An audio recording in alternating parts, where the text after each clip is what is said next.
out, and it should tell you that we're recording. So welcome everybody. Magic Mondays, and this is animal energy scanning. That's what we're going to be primarily talking about.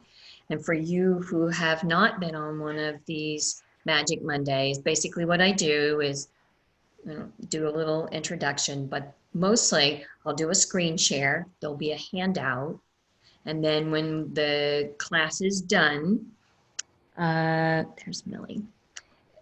I'll send the handout to you. And then the video recording of it will actually go on to Healing Way Center's YouTube channel. So you can check it out and whatever you need to do, like whether you want to share it. I know some people have found it helpful. So that's one of the reasons it's easier for me to just put it out there and let the public get a hold of it, and then versus me just sending it to a few people, because I love sharing and empowering people to help animals, humans, all that.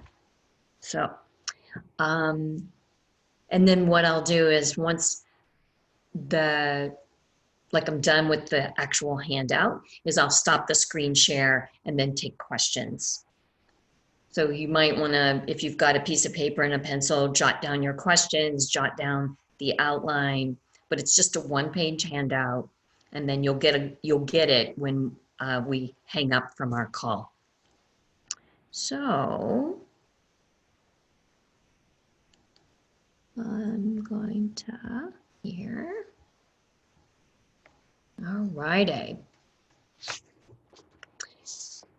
So the first paragraph is straight from the website, but I'm going to just, so that we're all on the same page about what we're talking about today. Scanning is the process of assessing the state or the condition of your animal companion's energy field. This holds true for humans too. It involves being in touch with your intuition and cultivating your hand's ability to perceive discrepancies in the energy field itself. Scanning helps you to identify where the energy is blocked, and then from there you can make a plan on how to help them make decisions. Oh, I did this. I changed their food and it changed the scan. So how to scan? So the first place is, what is an energy field? Because people call it many things. People call it the aura, and they call it, chakras, and they call it, so this is my definition. So it's the energy produced by an individual living being. So that can be plants, animals, humans, anything that is living will have an energy field. And then there are 4 different types of energies produced. So this is my science background. I'm always curious about how you would define the word energy and how energy is what it is. Where did it come from? And so there are 4 different types that come off of a body, animal and human. And this becomes really important when we are looking at your hand sensitivity. Because if we look at the first type, thermal, oh, okay, we've all felt heat or maybe even cold coming off either ourselves or someone else if we're helping humans, or an animal. Oh, it's like they have a fever, if you will. So that's one type of energy. And when you're feeling it in the hand, you might feel it when you're scanning. Maybe this is the place where you're going to feel the thermal or the hot and cold. Maybe yours, or it might be just the side of your hand. So you just notice it. It's not good, it's not bad, but it's just a place of noticing where you go, oh, well, isn't that interesting? This energy, my hand, my physical hand interprets it in different places. So that's one thing that you might notice. And then the second one is mechanical. Mechanical just means literally like you're getting a sensation of movement. So that would be the sensation of pushing you away or pulling you closer. Horses are very well known, right, for leaning in, or a dog, you might have a dog, they'll lean in on you. So that's the idea, is that they're actually coming closer to you versus pushing you away. So you want to just be mindful of that, and you're going to feel that maybe as tension. You might feel it as pressure when it comes to the push. And if it's a pull, it sometimes feels like a vacuum. You feel like you're getting sucked in. And you just notice neither one means good or bad. It just is their energy field, and you're picking up these pieces of clues about, oh, this is what's going on. There's heat, they're pushing the energy, and then you're looking at the next one, tingling and numbness. So tingling would be electrical, right? That would be our nervous system. So now you're looking at it and going, okay, or maybe you would describe it as nothing or numbness. Wow, when I scan this, I feel nothing. Now, of course, first thing that happens to most humans is they go, I feel nothing. But maybe there's nothing to feel. Maybe it is a numbness, because numbness is a quality that happens in our, like you can fall asleep on your arm and it feels numb, but it's not tingling. It's the opposite of tingling. So there's your nervous system giving you a clue. And then the fourth energy that comes off of a body is chemical. So we eat food and it passes through our body in certain ways. So the blood pulses through our system. When we eat, there's the peristalsis that goes through our digestion. So that is the pulsing that's listed here. And then sometimes nothing's going on. You eat something and nothing happens. It feels stuck or still. It's not moving. And that's the chemical reaction. You say, oh, my digestion's not really very good. So you're just paying attention to these experiences when you're scanning, and each one of them is leading you towards, oh, this is going on in this form of their energy. Let's see if there's more information. So the fifth area, which I added, is pain. And this will jump us into intuition, because pain itself isn't one of the energy types, but we all experience pain, which means there's an imbalance.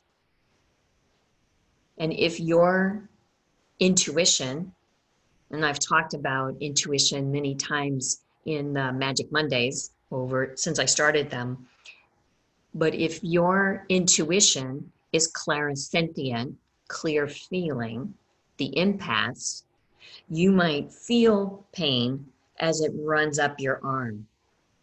You might feel it, and that would be where you'd feel the pain. Or if because that's one of the ways a clairsentient would perceive it. And then another way is you might actually feel it in your body.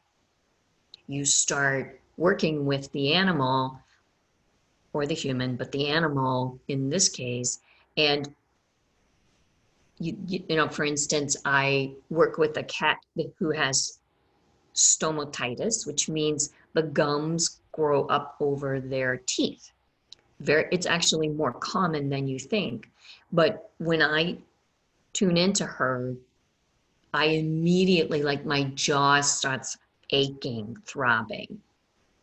So that tells me that she's got something going on there.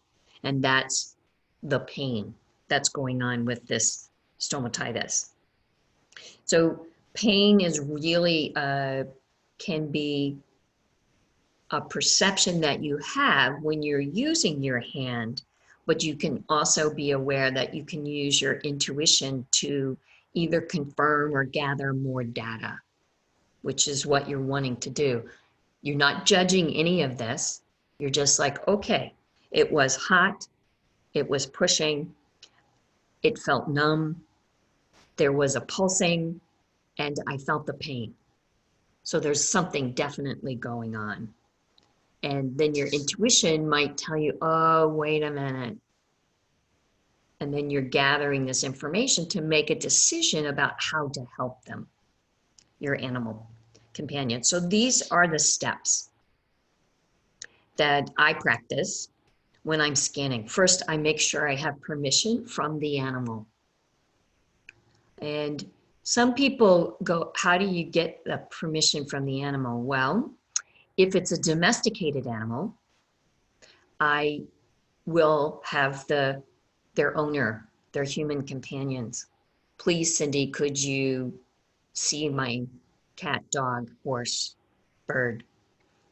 And so there are animals that that have never had an experience of having a human read their energy. So I get the pushback. No.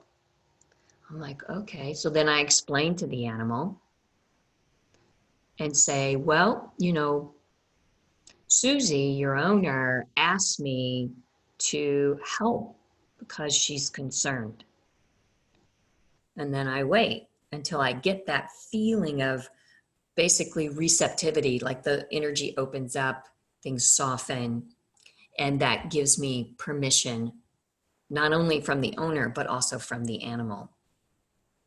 And another example here in permission is that I volunteer at the Bronx Zoo. I was going there up until March, and these animals aren't wild, but they're definitely not domesticated. So they are really not used to a human coming up to them and offering them energy work or scanning. And you can watch them become very alert. So I'm walking around the Bronx Zoo with the curator who's giving me permission, but these animals aren't used to that. They're their own entity, if you will. So I get permission when they become curious. They come from wherever they are in their enclosure and they come up to the fence or they establish eye contact. So I get permission in that way. So that's a really important concept because none of us would walk up to a stranger and put our hands on them. We wouldn't walk up to somebody's child and put our hands on their child. And animals really require the same kind of respect. So now once you have permission, you want to decide which hand are you going to use for your scanning? So there's a lot of different models about how the energy of your hands work. And I'm trained in polarity, which says that your right hand sends energy and your left hand receives it. But I would also say to you, if you're left-handed, your polarity could be flipped in that, or it might not be flipped, but it just might be that your handedness. So you want to test this out, which is the best. I usually use my right hand, but for instance, when I'm teaching a Reiki class, I will teach people to use their left hand because again, it's receiving energy. So that if you're not used to scanning, it is probably more used to receiving, but I'm used to doing a lot of different types of energy work, so that I primarily go with my right. But it works either way. But the most important piece I would recommend is you want to test it consciously. Don't flip back and forth. Like, pick one, and then what you want to do from there is always use that one. And then when you get really good at that one, then flip the other one and try the other one, because then you have something to compare to. And it's like, how many times are you told, don't do it because I say you should do it a certain way. Do it because you have an experience of it in a certain way. So, because the key piece is you want to gather good information, right? So then the next place on this handout is you want to put your attention on your hand. You're not paying attention to your attention is not on the animal per se, or the thoughts that you're having about what you want to know. All you're doing is placing it onto the body of your hand, because this is going to gather the data, the information. You want to remember that it's off body, and you want to remember that animals are extremely sensitive to energy, because this is how they survive. This is how they gather that something's not quite right in the world. They either pick up the vibrations from the ground, or they hear a particular sound of the, I live on a lake, and the eagles and the Cooper hawk and the great blue heron, they're really quiet. I can't hear them coming. The other animals hear them coming. They scatter seconds before one of them swoops in. It's fascinating, but it's also how they survive. So being aware. So what I do is I usually bring my hand that I've chosen, so in this case I'm using my right, as far away from the animal, and then I would slowly bring it closer. There's no rule about how far or distance, but just so that you're courteous and you're going into their energy field in a slow, respectful way, because then they'll probably let you work with them. And I usually start at the head. So again, the head's probably the most sensitive. So the more that there's more distance between your hand and their physical body, the more likely they're not going to just dart away because of the sensitivity. So you're just moving it, just noticing, and you can do the checklist in your head: temperature, push pull, tingling, numbness, pulsating, any pain. Oh, okay, I feel pulsating. And then you move a little bit more. Okay, let's see. And you just keep gathering the information, and you might notice that the animal, say, flinches when you got to the back of their neck. So flinching would indicate pain, right? So you might want to back off that, because we don't want to cause pain, and then see what happens and what are you picking up? You saw them flinch, but they didn't run away. So now you're backing off a little bit and seeing if you can gather. Is it heat? Is it pushing and pulling? Is it not, tingling? Is that coming from the nervous system? What's going on there? And then this is a really important sentence, and it says, notice what you notice. There's no judgment. There's nothing. You don't want to label it. You just want to say, okay, I felt heat at the back of their neck and they flinched. And so this is the kind of information that will help you to determine whether, if you hire a person to work on your animal or you yourself work on your animal, you can determine whether they're feeling better by a change in these pieces of information that you've picked up. So I'm going to stop the share part and then I can take questions. Any questions? Did I do a beautiful job of explaining scanning?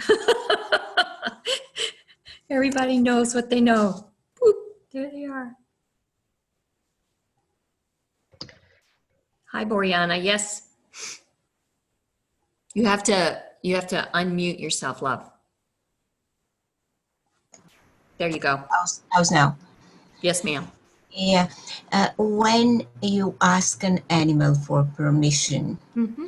do you do it verbally? Do you talk to it because the sound of voice is important? Or do you do it in your mind, trying to, establish contact between your Mm-hmm. mind So, and the animals? right. So animals think in pictures. Mm, yeah, So if you are able to think in pictures, yeah, then you don't have to talk. yeah. But if the talking helps you to get a mental image, because that's what the animal's going to see and read. So you've got choices. Again, it's looking at your own intuition. What is your intuition? So I'm very clairaudient. So that's like that was the very first thing that started, or, woke up, whatever words you want to use there. And so when I'm talking to an animal, it's literally like I'm talking to them and they're talking to me, because this is where it's like my energy interprets it. And it's like the animal speaking Russian, I'm speaking English, and the interpreter's in the middle. And so I hear the answer back in my, now sometimes, depending upon the animal, I'll get this vision, of clairvoyant, where I go, oh, okay, it's their right kidney. I'm getting that image of it because I have a medical background as an occupational therapist. So I'll get this image, it's their right kidney, and it looks like it's bruised. Oh, that's interesting because they were in a dog fight or they've been limping, whatever it might be. But the animal's energy is sharing that imagery with me. And all I'm doing is allowing that energy to show up. So not labeling it, just going, okay, well, do I see anything? Do I hear anything? Do I taste anything? Do I smell anything? Do I feel anything? And is there any knowing?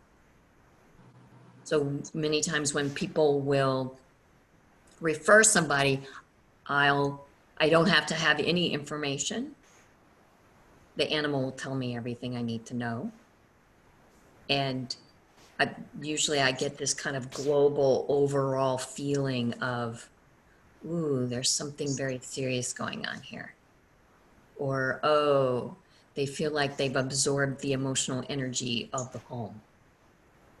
And then that's the claircognizance, right? That's I just know what I know, and then I let that go, and I just start reading through all these things that are on this list, just collecting information. That's my therapist background. It's like, I just want to, so how am I going to know that whatever plan I design as the human companion works?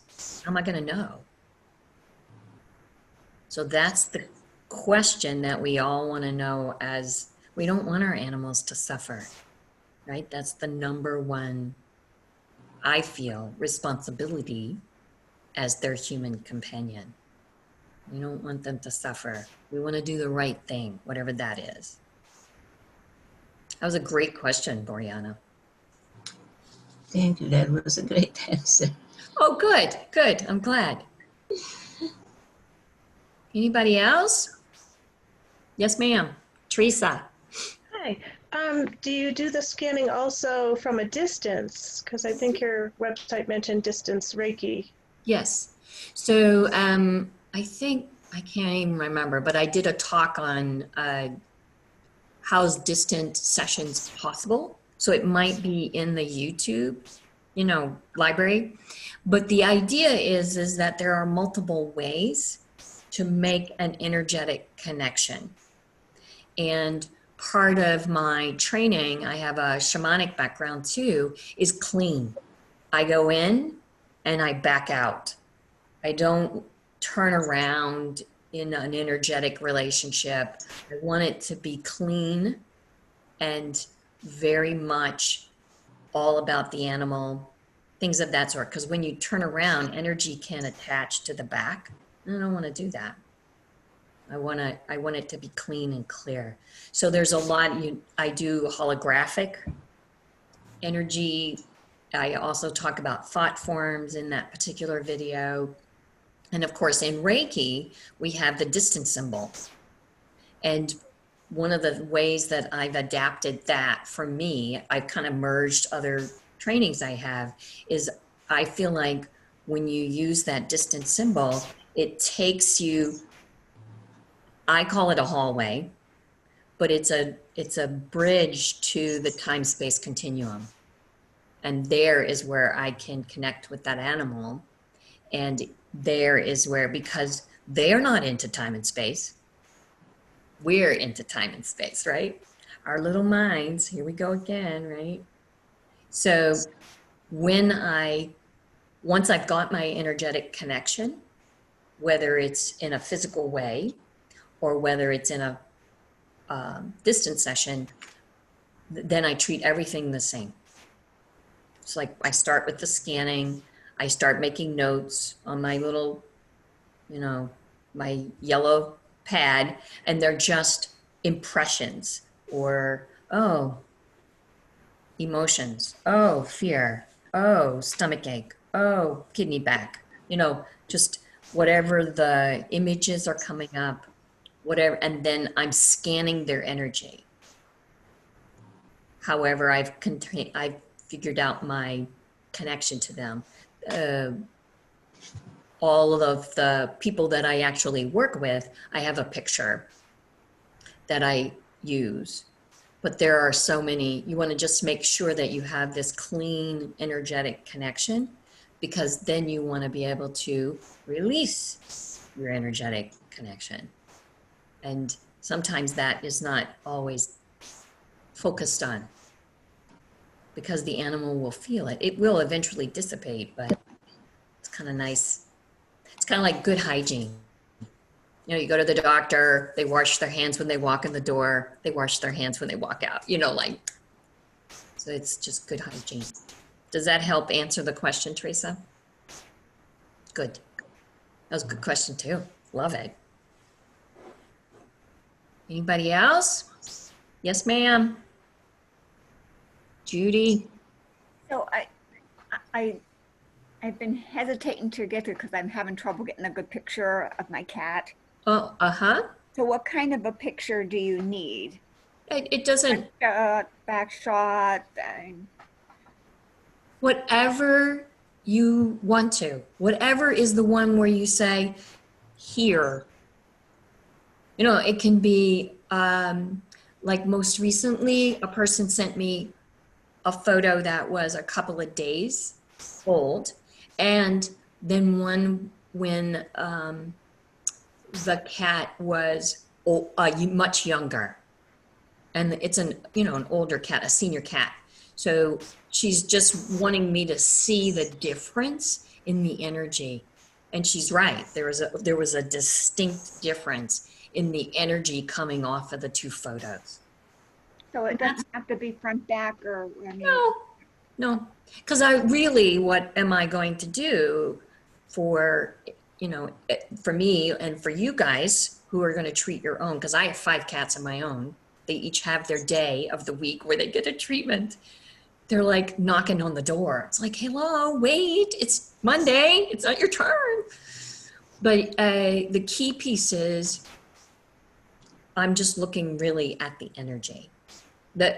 Yes, the photo is beautiful. I love seeing the animals.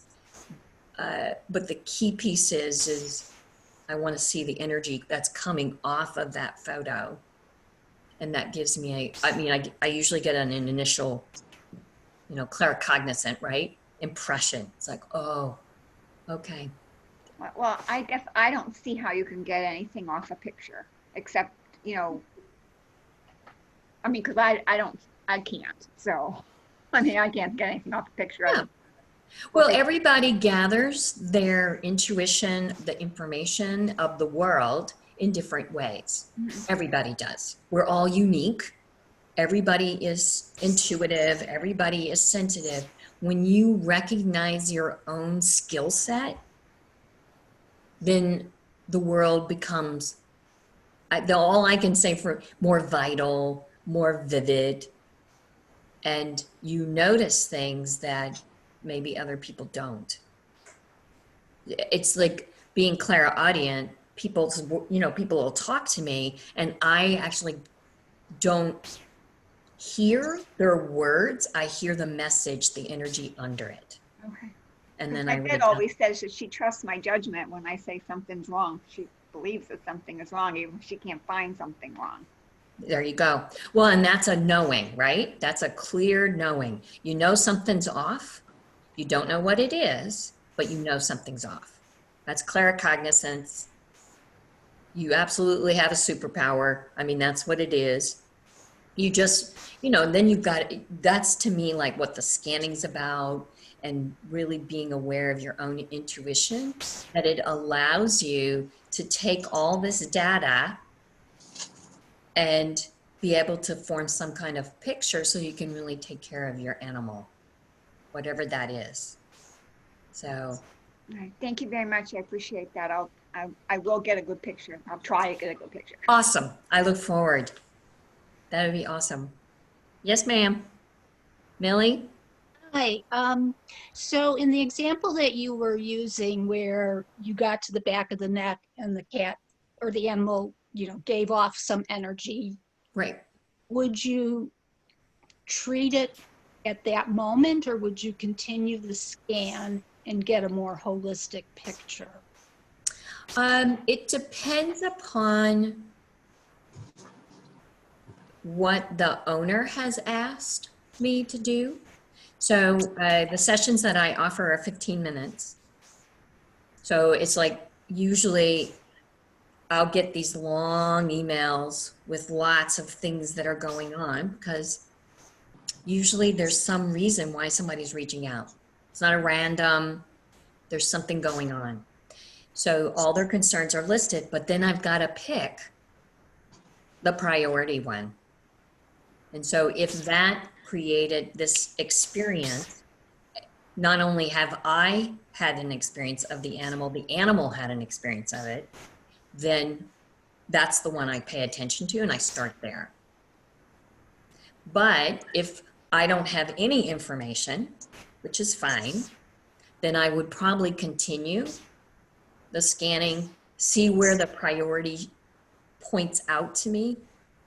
What's say, oh, you know what? I know they jumped here, but the place that is really, I'm feeling nauseated. So there must be something significant going on there too. And so then I might dowse it or muscle test it to figure out what's the best thing for this animal at this time. It's not, I wish it was a hard and fast rule. Jen, you've heard me say this, I just follow the energy. I'm not, we have these, like Reiki has a lot of, oh, okay, put your hands here and do this. And I think that that's a fantastic way, but sometimes you just have to listen to the animal, the energy, and just follow. Yeah. Yeah, makes sense? Yes, thank you. You are very welcome. Cool. Good questions. Anybody else? Yes, Boriana. Do you sometimes use the pendulum, especially at the distance? Because I know that you are a fantastic dowser. Yeah. Oh, yeah. If it doesn't come in intuitively crystal clear, then I'm going to check myself. Usually, you know, so my background as an occupational therapist, I have manual skills. So I have treated a lot of people in the physical, a lot of animals in the physical. So I get that feedback from the physical, and then I use my intuition. So I have two ways to see if I'm on track. When I'm only treating them in the energy, and I'm not getting kind of the confirmation that I'm used to getting, then I pick up my pendulum and say, all right, am I reading this right? Is this tingling? Yes. Okay. So something going on with their nervous system? Yes. Well, that's what the owner said. Yes. I'm like, okay, 3 yeses. Must be on the right track. So I'm confirming not only the data that was given to me, but also my experience of the energy. So I'm always checking and double checking and triple checking and asking more questions, because as humans, we doubt, right? We tell ourselves stories. We don't always tell ourselves to let the subtle information come through, which is really usually intuition. Just allowing it to be whatever it is. It's hard for us, right? We like it clear. These are the rules. We follow the rules. Like this last, 6 months or whatever has been totally chaotic for most of the planet, because there really are very few rules, but there's a lot of rules. You know, definition of wearing a mask and definition of social distancing and definition of all that. It's like, wow. So, good question. Anybody else? Cool. Boy, I must have explained it really well. Everybody should go and practice on your animals, right? So that next week, when we do our talking, you can actually, okay, this is the data I got. And then that way you'll have like an idea, because when I am showing you what I do, I've kind of talked a little bit about it now, but it's not a hard and fast process. So again, in my medical training, it's like critical pathway thinking. If it's yes, I'm going to go here. If it's no, I'm going to go here. And then I only make that one step. I don't go down the whole chain. I go, okay, now next. What's the next? Because the animal's going to guide us all. So, yes, ma'am. Yes, Teresa. Just kind of came to me. I'm from New England, on the north side of Boston. Oh. And often we were at a barn and an auction, but it was a barn that got animals from auction, the horses, and brought them to little old ladies like me and sold the horse, and then you would rent a stall, and it was wonderful. It was the best thing for the horses and stuff. But I think if I was near a horse now, and I would be comfortable scanning the horse, but there may be people who, they're not going to get that close, so the horse is going to ding them. Right. Like, have you done scanning on horses, and do you stand really far off, or do you go confidently closer to them? Well, first I have to ask their permission, because if I'm listening for permission, then they're going to let me in or not let me in, or they're going to tell me, yeah, you can only go this close. I mean, horses are amazing. I was raised on a farm. They're amazing because they're crystal clear. And if you don't pay attention, they're big enough that they're crystal clear. Oh, yeah. So if I'm in a barn and they all have their stalls, I, again, would do the same thing. I would be in the center aisle and I would stand there, and then I would ask whether I'm doing it, as an image, or whether I'm doing it, sometimes I'll talk at the same time. Do you mind if I scanned you energetically? And if they're used to it, then it's a whole nother ballgame. But if they're not used to it, they might just turn their, whole body around and give you, the rear end. The answer is pretty close to a no, because that's as far away as they can get, or they go all the way to the back of the stall. But those that are curious will come towards you, and then, you bide your time and slowly come to them. So the scanning is always going to be off body.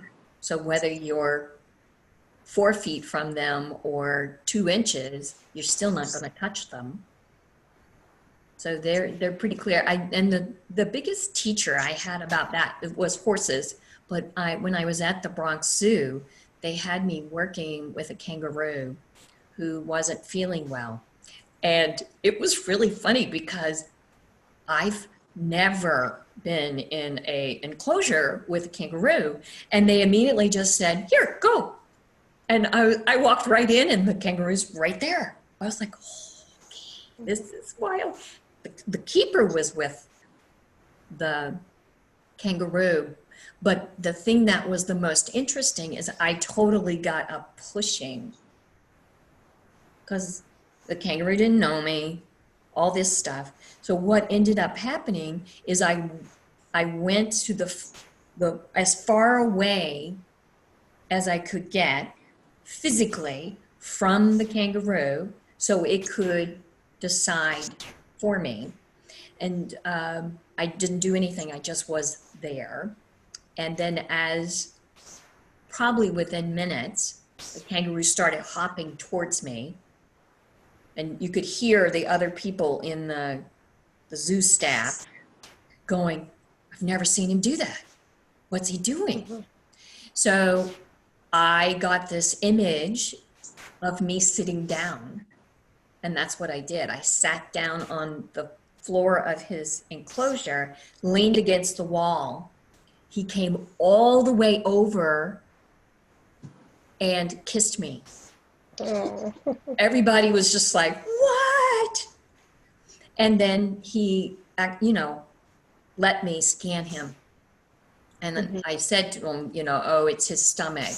It's this," and this is my medical background, "it's the sphincter between his esophagus and stomach. He's getting acid reflux." They're like, "That's crazy. We just gave him some, anti-acid, blah, blah, blah." I was like, "Okay, he'll be better soon," But it's like really just listening and watching and feeling the response, because he's technically, this kangaroo is technically a wild animal.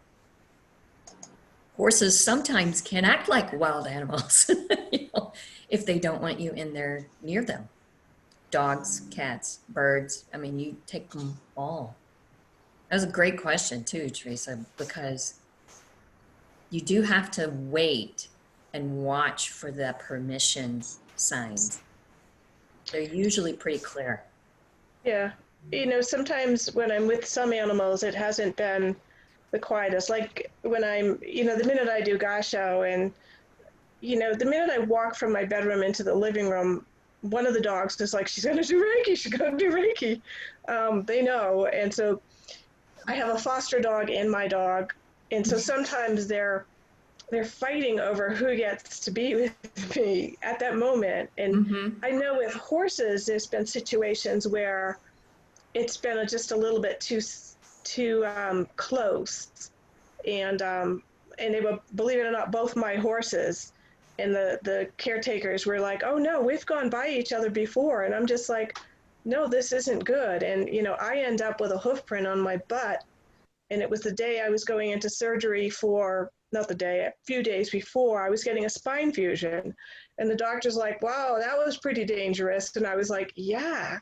So I tend to, it's like a congestion of too many animals. And it's usually with other people or animals around me. So it's almost like standing back is so much safer.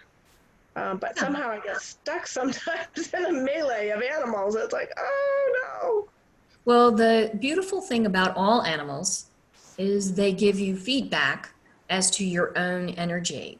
So my thought, and you can try it on, is you being clearer to the animals that it's one animal at a time, no. Mm-hmm. and it's going to be Susie, Mm-hmm. and then it's your turn, Thor, whatever it Mhm. is, because everybody gets their turn, but no more pushing, no more bad manners. This is not how I do things. This is not acceptable. So Yes. when you can convey that energetically, animals respond instantly. Horses are profound. Mhm. I went to Costa Rica for a equine facilitated learning experience. And our job in one of the exercises was to get the horse to do exactly what we wanted by our energy. And you had to do, you know, the qualities of equine learning, which was I had to do leadership, which means I needed to walk up to the horse, think, be, leadership, turn myself around and have that horse follow me. Mhm. You know, things like that. Or dominance, I needed to walk up to the horse, turn on dominance energy, and walk towards the horse, and the horse would back up without me touching them, without saying a word. And that was, again, a big teaching of just paying attention and being really conscious about my own energy. So it'd be interesting to see if you tried that, if that would change that whole experience. Right. I need to set boundaries. Well, or just being really clear about what are you thinking, how are you feeling, because they're reading all that. Oh yeah. They got your number. And if you're not clear, they nail you. Mhm. You know, I can always tell when my energy's off Yeah. because I have the 5 cats. And when I get ready to feed them, it's chaos. And I'm like, okay, what did I forget to do? So it's pretty funny. Mhm. Yeah, that was a good question too. Anybody else? Wonderful. So I'm just going to turn off the recording. Oh, and it says